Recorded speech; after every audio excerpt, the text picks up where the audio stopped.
സൂര്യാസ്തമയത്തിന്റെ ചുവന്ന പ്രകാശങ്ങളെ തലോടിക്കൊണ്ട് ഭാരതപ്പുഴ അറബിക്കടലിനെ നോക്കി ഒഴുകുമ്പോൾ കണ്ണെത്താ ദൂരത്തോളം നാവിന് വിവിധയിനം രുചിപദാർത്ഥങ്ങൾ വിൽപ്പന ചെയ്യുന്ന തെരുവോരത്തിലൂടെ ആ കാഴ്ചകളെ ആസ്വദിച്ച് രാവും പകലുമെന്ന് നോക്കാതെ നൂറുകണക്കിന് ജനങ്ങളാണ് ഒഴിവു ദിവസങ്ങളിൽ ഇവിടെ എത്തുന്നത്. എത്ര മനോഹരമായ കാഴ്ചകളാണ്!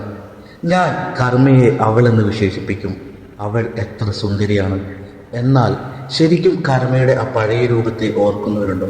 എത്ര ഭയാനകരമായിരുന്നു ആ രൂപത്തിന്! അതെ, കുറുക്കനും കുറുനരിയും പാമ്പും നായ്ക്കളും എന്തിനേറെ രണ്ട് ശ്മശാനങ്ങൾക്കിടയിൽ കാട് പിടിച്ചു കിടന്നിരുന്ന ആ പഴയ നമ്മുടെ കർമ്മയെ പേടിയായിരുന്നു അവളുടെ ആ സൗന്ദര്യത്തിന്. പിന്നീട് ഭാരതപ്പുഴ കര കവിഞ്ഞൊഴുകിയപ്പോൾ അവൾ അവളുടെ സൗന്ദര്യം മാറ്റി മറ്റൊരു രൂപത്തിൽ അവൾ വന്നു.